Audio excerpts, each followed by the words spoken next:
सभी साथियों को जय भीम जय भारत। आप सभी का हमारे YouTube चैनल पर बहुत बहुत स्वागत।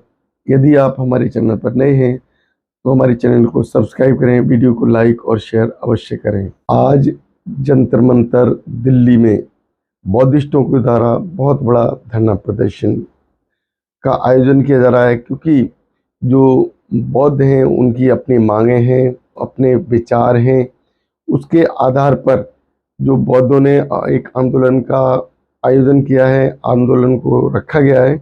और आंदोलन का मुख्य उद्देश्य है बोध गया महाबोधि आंदोलन मंदिर है, बौद्धों का जो तीर्थ स्थल है उसको ब्राह्मण व्यवस्था से मुक्त कराना, क्योंकि ब्राह्मणी व्यवस्था के द्वारा जो उस आंदोलन को कब्जाया गया है, ब्राह्मणी व्यवस्था के द्वारा जो बौद्ध महाबोधि मंदिर है उस पर कब्जा किया गया है।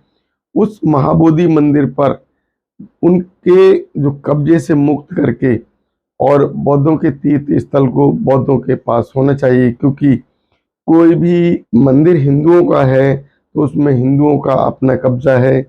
मुसलमानों की मस्जिद है तो मस्जिद पर मुसलमानों का कब्जा है, उसमें कोई और धर्म का व्यक्ति उसका जो है उसके अंदर कोई एंट्री नहीं कर सकता, क्योंकि जो इस तरीके की जो व्यवस्था बनाई हुई है उसका अगर कोई पुजारी होगा तो हिंदू होगा, और मुस्लिम अगर मस्जिद है तो मस्जिद का जो मौलवी होगा तो मुस्लिम होगा।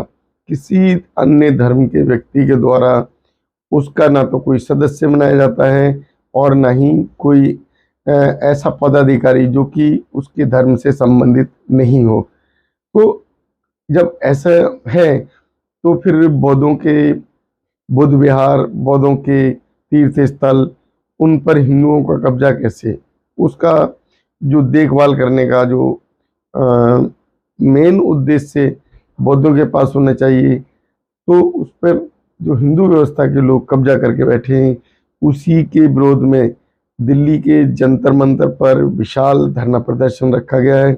और विशाल धरना प्रदर्शन करके आज राष्ट्रपति को ज्ञापन सौंपा जाएगा, क्योंकि जो अभी तक का जो आंदोलन था एक ऐसी स्थिति में पहुंच गया था जिस स्थिति के बाद उसको हिंदू व्यवस्था के लोगों को छोड़ना ही होता। लेकिन जो अभी मनवादी सरकार, मनवादी व्यवस्था के लोग, उन्होंने एक ऐसी अपनी चाल चली और उस चाल को चल के उस आंदोलन को अस्त व्यस्त कर दिया। उसके अंदर जो मुख्य जो हिंदू व्यवस्था का व्यक्ति जो अशोक लामा के नाम से जाना जाता है, अशोक लामा ने एक आंदोलन की जो मुख्य रूपरेखा जो तैयार तो की थी, लेकिन उसे बीच में ही छोड़ दिया, क्योंकि अशोक लामा ने पैसे खाए। बहुत सारा जो है बौद्धिस्टों का जो पैसा एक अपने अकाउंट में इकट्ठा किया, और अकाउंट में इकट्ठा करने के बाद उस आंदोलन को खत्म कर दिया। सरकार से, जो कि बिहार सरकार, जो कि मनवादी सरकार है, और उसके अकॉर्डिंग, उसकी शर्तों के अनुसार अशोक लामा ने इस आंदोलन की समाप्ति की घोषणा की। उसके बाद ये आंदोलन टूट गया। बोध गया बौद्धों का है, बोध गया महाबोधि महाविहार मंदिर जो टेम्पल है उस पर बौद्धों का कब्जा नहीं हो पाया। बाबा साहब ने लाखों बौद्धिस्टों को बुद्ध धर्म की दीक्षा दिलाई थी, बुद्ध धर्म की एक परिवर्तित व्यवस्था को जन्म दे दिया था।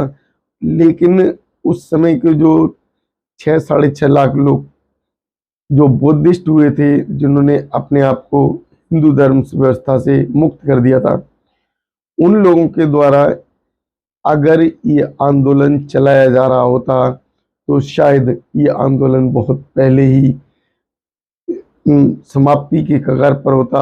1832 में ये आंदोलन की शुरुआत हुई थी और उस समय एक बीटी एक्ट बनाया गया था, जो कि अंग्रेजों के द्वारा बनाया गया था। बीटी एक्ट के द्वारा ही इस महाबोधि मंदिर के लिए जो भी प्रावधान किए गए थे, इसमें विजय मिली थी तो वो बीटी एक्ट ही था। लेकिन बीटी एक्ट को आज़ादी के बाद समाप्त होना चाहिए था। अब 76 साल आज़ादी के बीत चुके, और 76 साल के बाद भी अगर बीटी एक्ट को समाप्त नहीं किया गया, महाबोधि मंदिर को बौद्धों को समर्पित नहीं किया गया, तो जो आंदोलन है कहीं ना कहीं आज का जो विशेष आंदोलन होगा, और इस आंदोलन का मुख्य उद्देश्य जो बताया गया है कि समाप्ति इस आंदोलन की जब ही होगी जब बीटी एक्ट को खत्म कर दिया जाएगा, और महाबोधि मंदिर पर, महाबोधि टेम्पल पर हिंदुओं का वर्चस्व खत्म कर दिया जाएगा। पूर्ण रूप से जो महाबोधि टेम्पल है वो बौद्धों को समर्पित कर दिया जाएगा।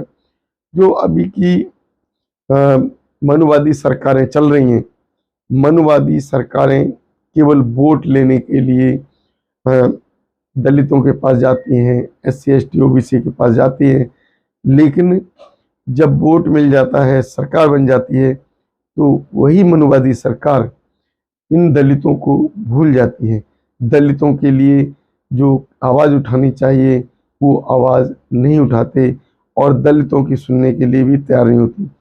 अभी उम्मीद लगाई जा रही है, क्योंकि जो हमारे देश के जो कानून मंत्री हैं मेघवाल जी, वो SC समाज से आते हैं, और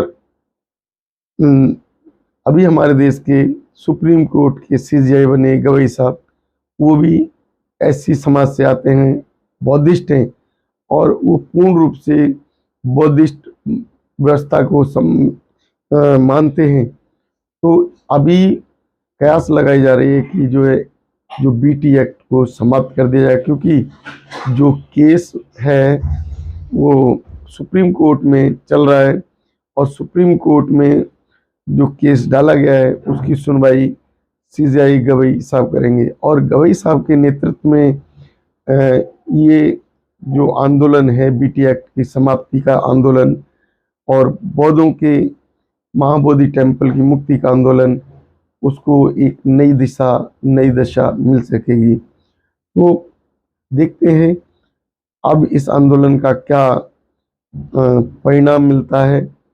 आज जो आंदोलन है उसकी क्या दशा, क्या दिशा निश्चित की जाती है। कहा जा रहा है कि इस आंदोलन के बाद 6 और 7 तारीख को एक ट्रस्ट का आयोजन किया जाएगा, एक समिति बनाई जाएगी, जिसको बनाने का मुख्य उद्देश्य जो महाबोधि टेम्पल पर कब्जा करने के लिए, महाबोधि टेम्पल के हिंदुओं से मुक्ति कराने के लिए एक संस्था की आवश्यकता होगी, जिसके नेतृत्व में आगे से आंदोलन चलाए जाएंगे। तो इसके लिए एक ट्रस्ट का आयोजन किया जाएगा, और वो ट्रस्ट ही इस आंदोलन को दिशा और दशा निश्चित